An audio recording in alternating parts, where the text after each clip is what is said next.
दोस्तों, हम सभी इस दुख भरी खबर को जानते हैं कि कल सुबह बॉलीवुड के उभरते हुए सितारे सुशांत राजपूत ने अपने फ्लैट पर आत्महत्या कर ली और इस दुखद खबर ने पूरे देश को स्तब्ध कर दिया है कि कामयाबी के शिखर पर पहुंचने के बाद भी और सब कुछ होने के बावजूद भी आखिर सुशांत राजपूत ने ऐसा क्यों किया। आखिर ऐसा क्या गम था जिसके कारण वे ऐसा करने पर मजबूर हो गए। उनका वो शर्मीलापन और चेहरे की हंसी देखकर ये सोचना भी मुश्किल है कि वे खुदकुशी करने जैसा कदम भी उठा सकते थे। तो आखिर ऐसा क्या कारण था जो इस एनर्जेटिक कलाकार ने ऐसा कदम उठाया। सुशांत राजपूत की खुदकुशी के बारे में सभी तथ्य खंगालने पर बार बार एक ही कारण सामने आ रहा है, वो है डिप्रेशन। डिप्रेशन दुनिया भर में दिन प्रतिदिन एक बहुत ही गंभीर बीमारी बनता जा रहा है।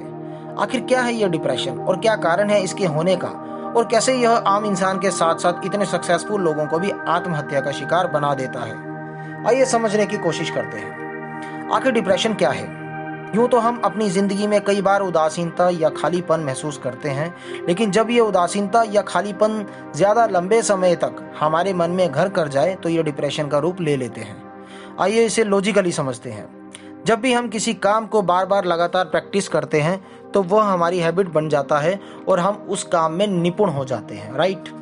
ठीक उसी प्रकार जब हम खालीपन, सूनेपन और उदासीनता के बारे में सोच रहे होते हैं तो असल में उस समय हम इन क्रियाओं को अनजाने में प्रैक्टिस कर रहे होते हैं, और ऐसा लगातार करने पर हम इसमें ना चाहते हुए भी निपुण हो जाते हैं और डिप्रेशन का शिकार होकर खुदकुशी जैसा कदम भी उठा लेते हैं। यह एक प्रकार का लॉ ऑफ अट्रैक्शन ही है। अगर हम अच्छा सोचते रहेंगे तो इसके परिणाम भी अच्छे होंगे और बुरा सोचने पर बुरे परिणाम मिलेंगे। अगर हम इसे साइंटिफिकली देखें तो हंसना, रोना, खुशी, दुख, गाना, ईर्ष्या, गुस्सा, ये सब क्रियाएं हमारे अलग अलग इमोशंस हैं, और हम जिस इमोशन के साथ लगातार सोचते हैं हमारा शरीर उसी प्रकार का केमिकल लगातार छोड़ता रहता है। और नेगेटिव इमोशंस को रोकने के लिए डॉक्टर्स हमें ऐसी दवाइयां देते हैं जिससे हमें ज़्यादा नींद आती है, ताकि लगातार सोचने के कारण उदासीनता की एक चेन जो हमारे शरीर में बन रही होती है वो टूट जाए, और इस सोच के कारण हमारी बॉडी में बन रहे उस नेगेटिव केमिकल को दवाइयों के माध्यम से पॉजिटिव केमिकल से खत्म कर रिप्लेस किया जा सके, ताकि हम फिर से स्वस्थ हो सके। तो अब बात करते हैं कि आखिर क्यों इतने सक्सेसफुल लोग भी डिप्रेशन में चले जाते हैं और खुदकुशी करते हैं। तो पहले ये उदाहरण समझिए।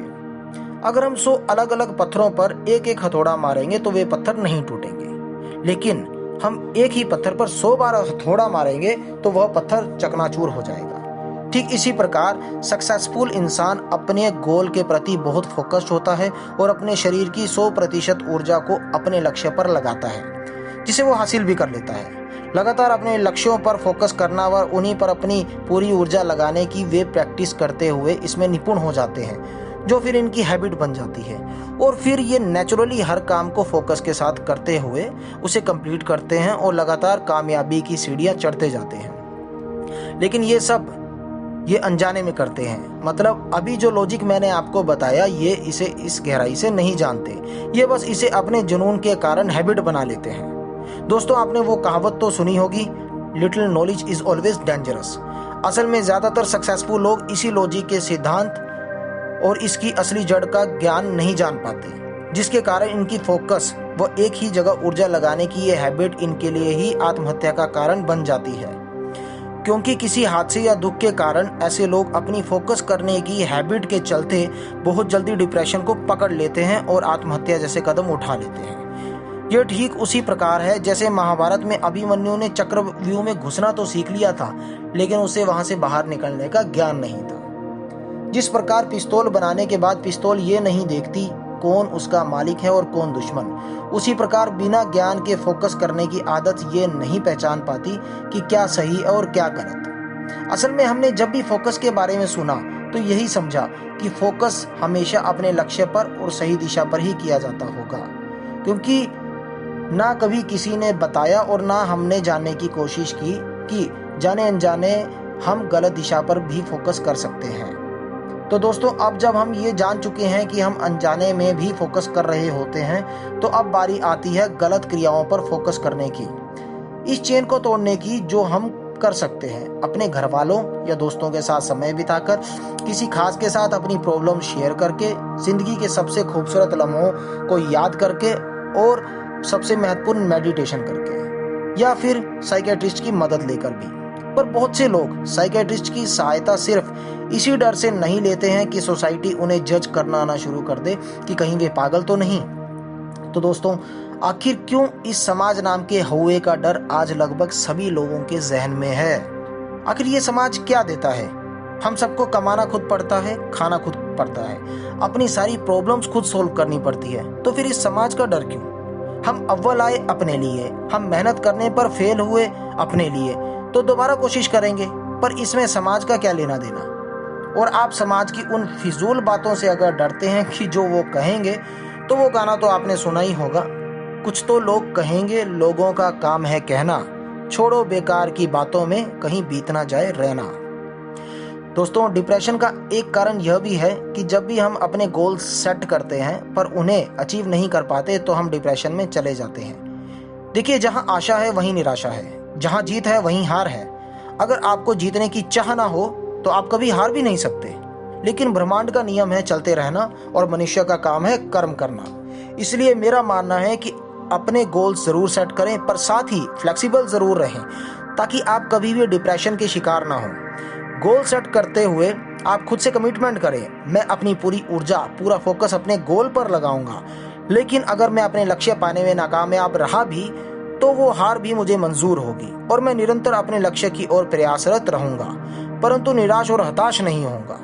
तो देखिएगा, ना ये छोटी मोटी हार आपको निराश कर पाएगी और एक दिन आप अपना लक्ष्य भी हासिल कर लेंगे।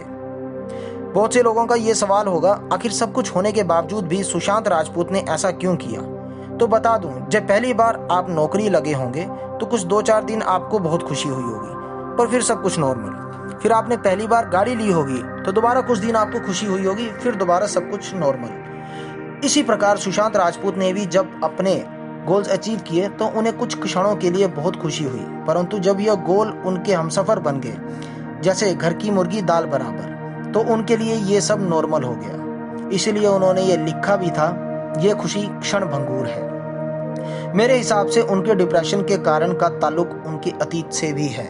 जी हाँ, जब 16 साल की उम्र का होने पर उनकी मां की मृत्यु हो गई थी, जिसका उनको बेहद दुख था। एक शोध के बाद यह बताया गया है कि 13 से 17 साल के बच्चों में डिप्रेशन की सबसे ज्यादा संभावना रहती है और ठीक होने के कई साल बाद भी डिप्रेशन दोबारा उभर कर आ सकता है। तो मेरे मुताबिक 16 साल की उम्र में उनकी माता की मृत्यु का वो दुख एक रिजेंटमेंट यानी कुंठा बनकर उनके शरीर में घर कर गया था, जो अब दोबारा इतने सालों बाद किसी नए दुख के कारण नए रूप में बाहर आया और अपनी फोकस करने की आदत के कारण ये डिप्रेशन में धंसते चले गए और अपना बेहद ही दुखद अंत कर बैठे।